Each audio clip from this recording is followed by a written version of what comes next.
Assalamualaikum warahmatullahi wabarakatuh. Salam sejahtera, selamat pagi. Datuk Mazuki, Ketua Setiausaha Sulit, rakan-rakan pegawai-pegawai di PMO yang saya hormati sekalian. Pertamanya, terima kasih kerana berpeluang untuk berjumpa untuk mengucapkan farewell. Selamat tinggal. Bagaimana yang disebutkan oleh Datuk Mazuki tadi, hari ini saya telah memutuskan untuk menghadap Yang di-Pertuan Agong, dan tujuannya tidak lain ialah untuk menyerahkan surat untuk peletakan jawatan sebagai Perdana Menteri.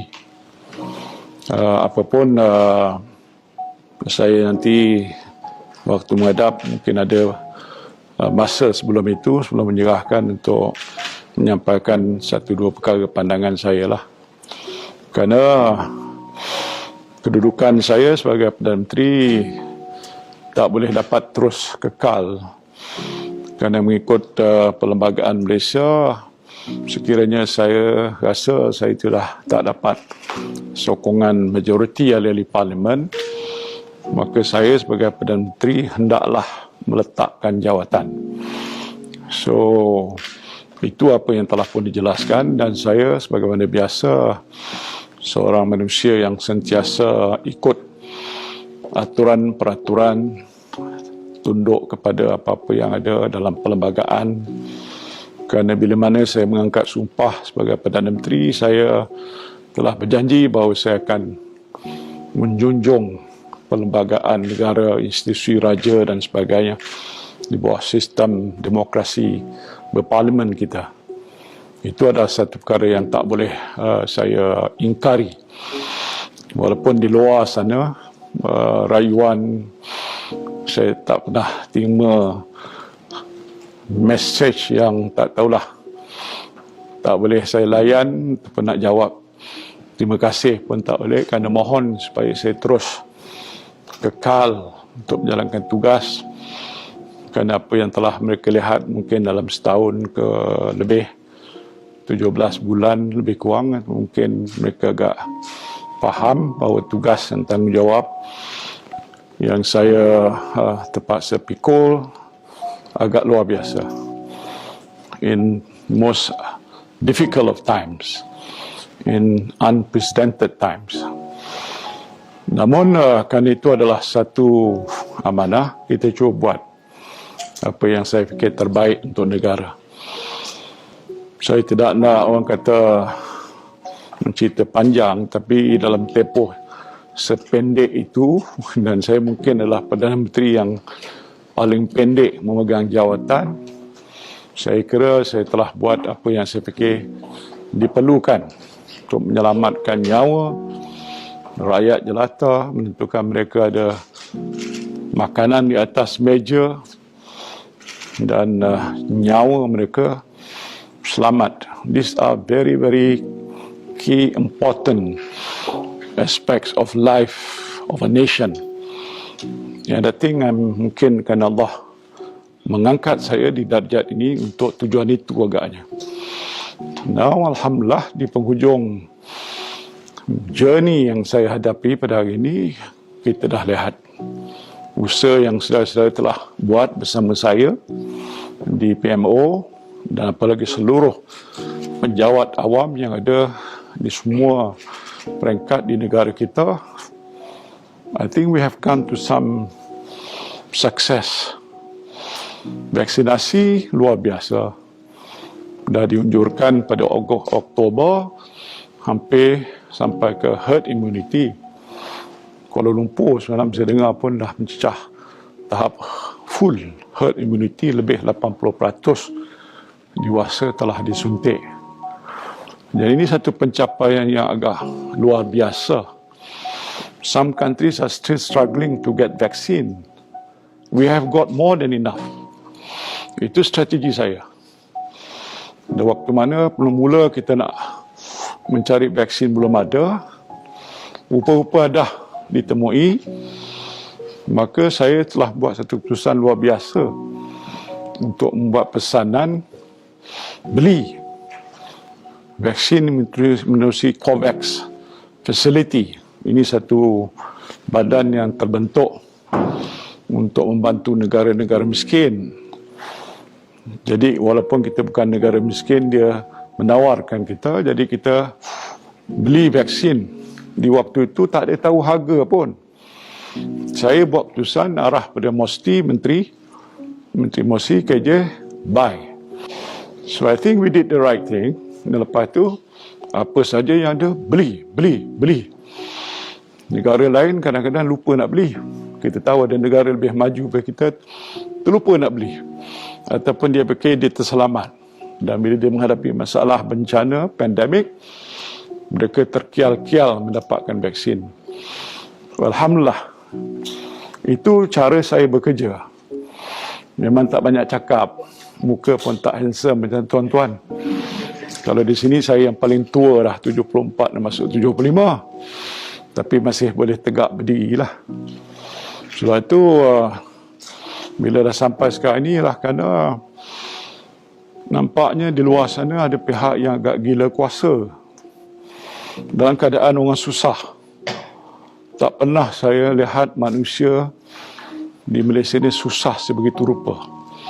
Saya turun ke lapangan, balik ke kawasan itu, saya bekalkan ayam, daging, ikan, sayur, which I have never done in the whole of my career as ahli parlimen di situ, di Pagoh. Pasal pada waktu-waktu biasa, ini biasa boleh diuruskan oleh keluarga sendiri. Kecuali kalau yang termiskin. Tapi saya tak pernah buat. But this time around, I went down there, packets of thousands of this so-called fresh ration dihantar. Why? Dia tak ada duit lagi. Nak makan pun tak ada. Saya rasa bertanggungjawab lah, because I am the Prime Minister. Tetapi kalau kata saya yang bertanggungjawab kerana saya tak buat apa-apa tu, tak betul lah. We tried, but it is tough. Lockdown tak henti-henti sampai sekarang. Saya tak tahulah, saya dah lupa berapa kali dah lockdown. Tapi lockdown tak pernah lock up. Pasal mana kita terpaksa buat begitu. Nyata ada pihak kata kurang berkesan, but it has effect on saving a lot of life as well. Now kita dah announce, semalam yang terakhir lah agak Datuk Ainun release my decision to open up more. Dan berterusan nanti sampai ke hujung, mungkin sebelum akhir tahun, semua sektor ekonomi boleh terbuka. So it's just about 1 year that we struggle. And 1 year we achieve. That is, I think, a record of sort. Ini saya terpaksa lah mendabik dada sikit. Pasal tak ada orang nak puji saya pun. Dan saya tak minta mereka memuji saya. Pasal kita tahu apa yang kita buat. Tak pernah abai. COVID ini dah sejak awal lagi kita hadapi sampai sekarang. Jemaah menteri yang saya bentuk dan kerajaan yang telah terbentuk selama ni, kerja tak ada apa. COVID. Siang malam. Pagi subuh tengok berapa data, angka. So if people say that we did not do what we should be doing, I think they are wrong. But saya tak cakap soal itu, tapi saya nak menyatakan terima kasih kerana sejak saya menjadi Perdana Menteri, mungkin saya dapat jumpa semua. Jumpa adalah kumpulan-kumpulan sekaligus begini. But I recognize that you have been working as good and hard as possible, dalam keadaan yang susah. Kadang-kadang work from home, tapi di PMO ni saya fikir sebahagian besar pun tak work from home. Because you have to be here. Because it is the nadi negara. Segala apa yang kita ungkapkan di sini didengar oleh rakyat seluruh Malaysia. Apa yang kita lakukan di sini, baik langkah kita, tutur kata kita, bahasa kita, semua dinilai oleh rakyat. Tak jawab telefon pun dengan marah-marah kita. Jawab panjang-panjang pun satu hal juga. Tak tengok fail, ada satu hal. Menjawab apa yang mereka tuntut, satu hal. Saya dah berada dalam kerajaan ni dah hampir, tak tahu berapa tahun. Dekat hampir 44-45 tahun katnya. Dah 2 kali patut pencen. But whatever it is, so I know in and out. Sebab tu kalau saya memimpin mesyuarat jemaah menteri, sebahagian besar daripada portfolio yang ada di hadapan saya oleh menteri-menteri itu saya tahu. Not semua tidak, tapi sebahagian besarnya. So that has given me a lot of orang kata pengalaman yang boleh membantu untuk saya menguruskan negara. So as you can see, I think pentadbiran kerajaan kita walaupun dalam keadaan sukar masih mampu untuk diteruskan. Kita meneliti bagaimana kita nak membantu rakyat dan kesan COVID ni cukup mendalam dari segi rakyat secara individu ataupun ekonomi secara menyeluruhnya. So there's a lot of work that need to be done. Tetapi agaknya pagi tadi lepas subuh bersama jemaah dengan isteri saya, duduk biasa begitulah, after subuh duduk sekejap, about 5 to 10 minutes duduk berbual, and she told me, how do you feel? I said, I feel relief that this burden that is on me as Prime Minister now is no more after today. And bila letak atas bahu ni, macam saudara juga ada jawatan, ada amanah, itu berat. Sebab tu saya kena buat betul.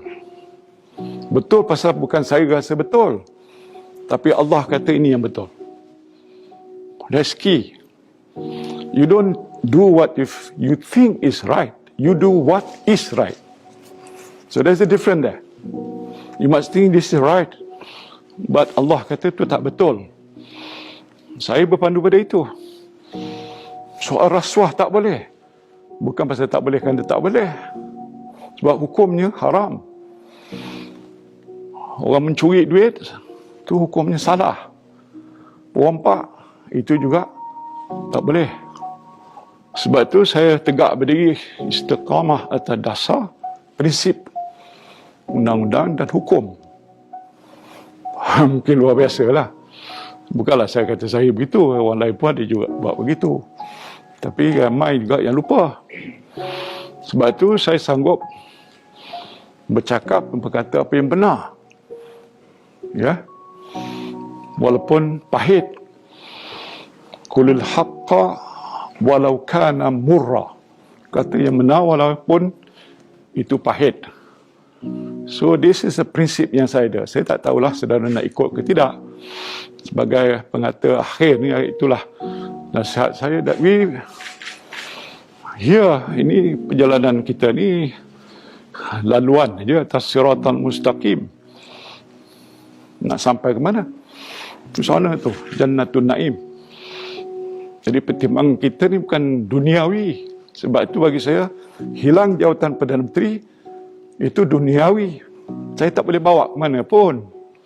Mungkin adalah penulis sejarah tulis kat dia punya keynote, kaki, apa dia orang kata, bawah, footnote, that there's once Prime Minister ni nama dia Muhyiddin Yassin atau Muhyiddin Yassin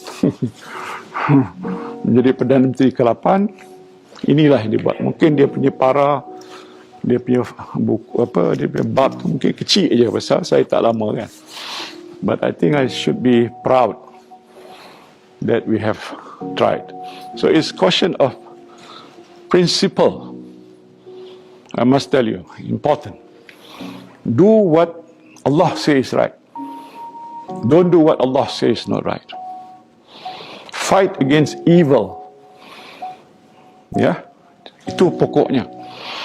Jadi kalau kita berpegang pada hukum sebegini, insya-Allah hidup kita selamat. Waktu saya ditendang, ni kursi ni kalau boleh bercakap, buka Swiss, situ Datuk Najib, sini saya. Lepas daripada tak sampai setengah jam, ditendang, saya keluar. Balik pejabat TPM, panggil ni semua ni sahabat saya dah tak kira macam pegawai lagi dah. Tak lama saya duduk, cakap, sorry, we have to pack up. I just met Najib, he sacked me. Lepas tu saya tegak meja macam ni.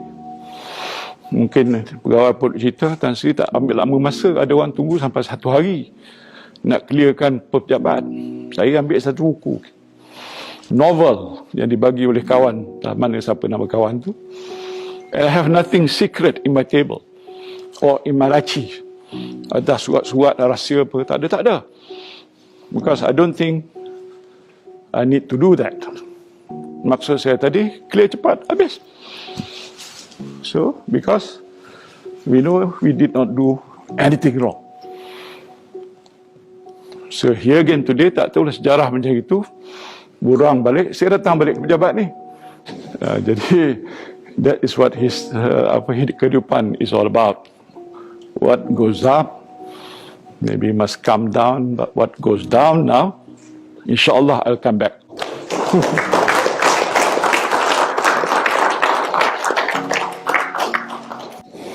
So pesanan saya tak ada banyak lah.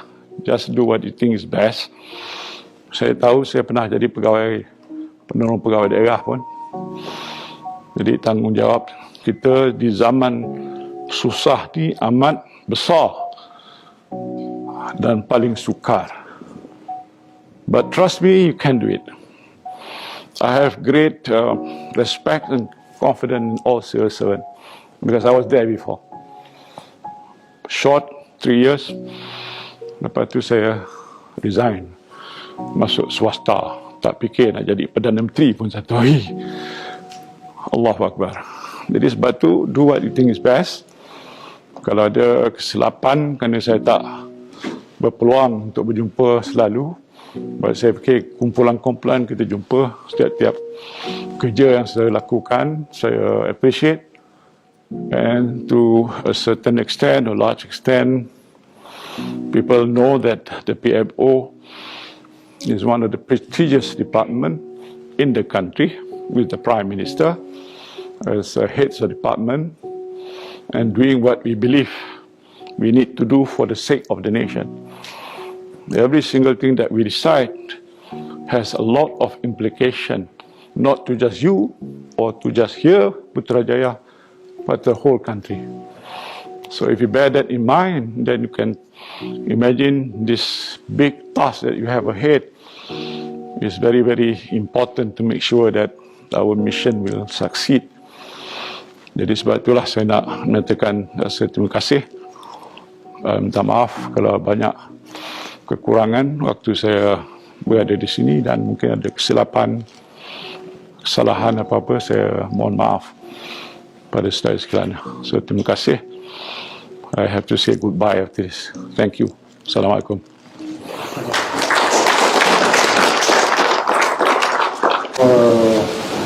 Kita sikit je Tansi. Orang selalu tanya saya pengalaman bekerja dengan Tansi Muhyiddin. Saya selalu cakap Tansi ini adalah seorang yang tegas, seorang yang berpendirian. Tapi seingat saya Tansi tak pernah marah. Kita bukan tak buat silap, ada kita buat silap. Tapi Tansi tak pernah marah.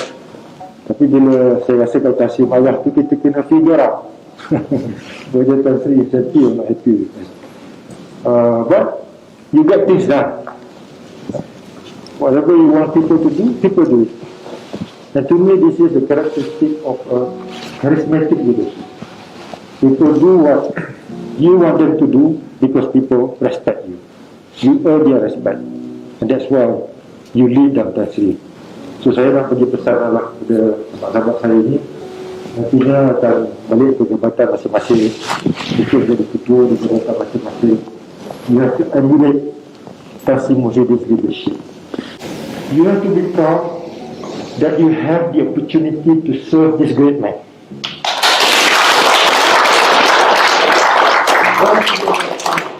Tak semua orang ada diberi peluang oleh Allah SWT untuk berkhidmat pada seorang pemimpin negara yang begitu berprinsip, yang jujur, yang ikhlas dan disukai oleh rakyat. Marilah kita sama-sama berdoa kepada Allah SWT. Al-Fatihah. Ya kami nasta'in. Bismillahirrahmanirrahim. Bismillahirrahmanirrahim. Alhamdulillahirabbil alamin. Wassalamu ala asyrafil anbiya'i wal mursalin wa ala alihi wa sahbihi ajma'in.